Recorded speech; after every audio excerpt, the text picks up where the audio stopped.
The War in Heaven. Michael versus the Dragon, the epic battle unveiled.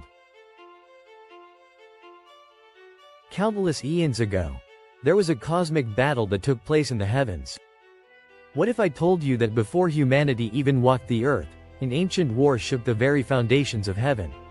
A celestial rebellion, a clash of unimaginable power, where angelic warriors, led by the Archangel Michael, waged battle against the great dragon, Satan himself.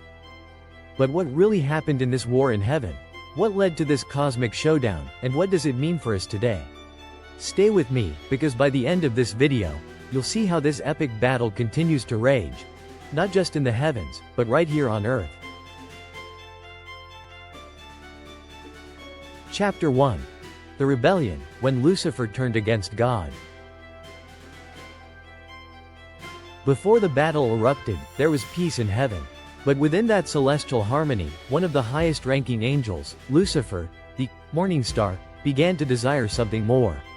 The book of Isaiah chapter 14 verses 12 to 15, describes how Lucifer, in his pride, sought to ascend above the stars of God, to sit enthroned in heaven itself. But how could an angel, created in perfection, fall so far?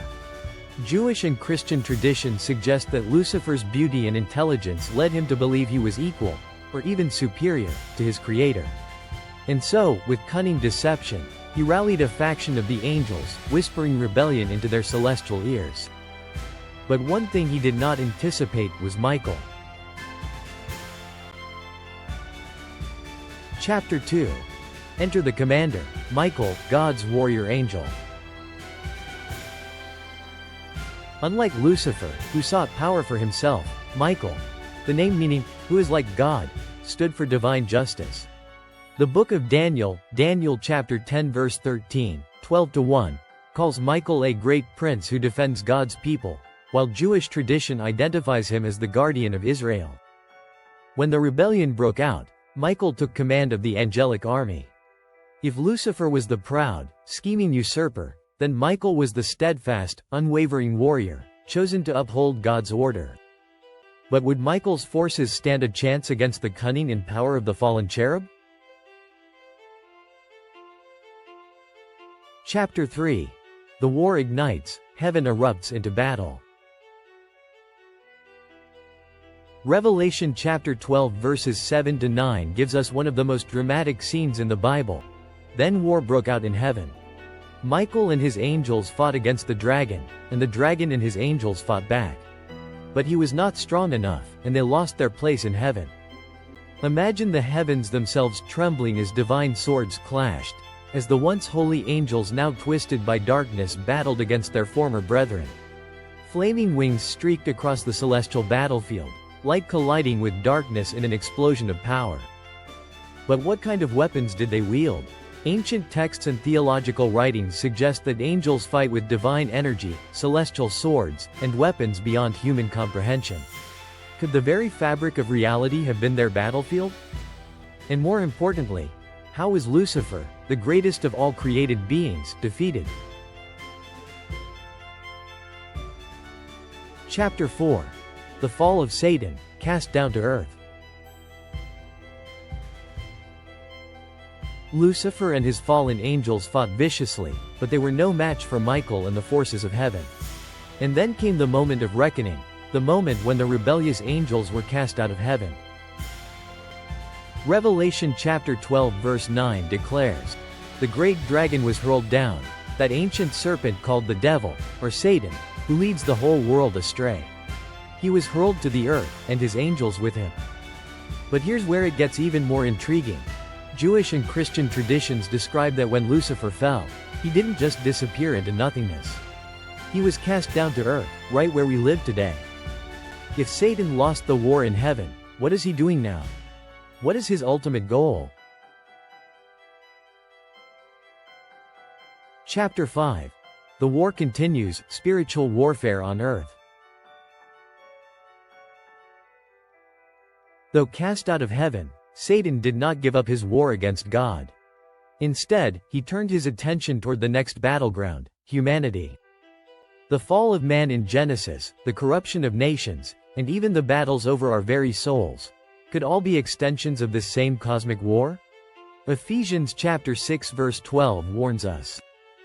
For our struggle is not against flesh and blood, but against the rulers, against the authorities, against the powers of this dark world and against the spiritual forces of evil in the heavenly realms.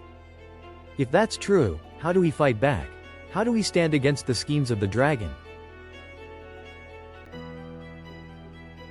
Chapter 6. The Armor of God, our weapons in spiritual warfare. Michael had his celestial army, but what about us? How can mere humans stand against the one who deceived even the angels?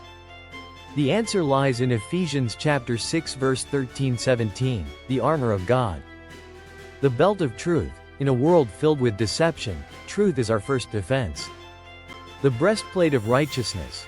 Living a life in alignment with God protects our hearts.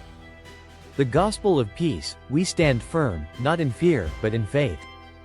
The shield of faith. With this, we can extinguish the fiery arrows of the enemy. The helmet of salvation, guarding our minds from lies and confusion.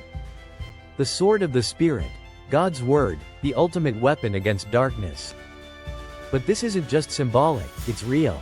Every day, the battle for our souls rages on. And if Michael, the mightiest of angels, fights for God's kingdom, then we, too, must stand firm in the fight.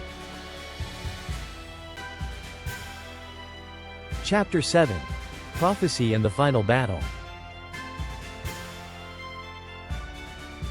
The war in heaven was just the beginning. The Bible speaks of another war yet to come, one where Satan, knowing his time is short, will unleash his full wrath upon the earth.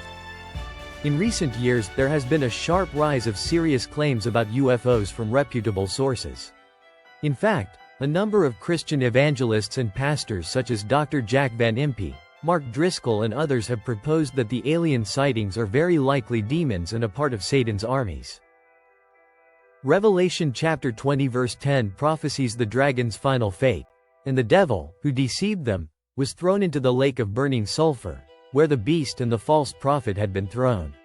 They will be tormented day and night forever and ever. The war that began in heaven will end with Satan's ultimate defeat. But until then, the battle rages on. Chapter 8. The Call to Action. Will you stand in the fight? So now you know the truth. The war in heaven wasn't just a past event. It set into motion the battle we find ourselves in today. The question is, which side will you stand on? Will you be deceived by the dragon's schemes?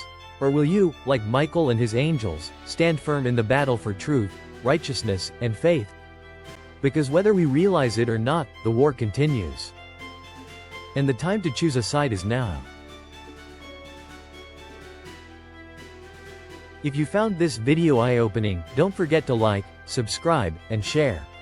Stay strong, stay vigilant, and I'll see you in the next video. Until then, stand firm, warrior. Cheers.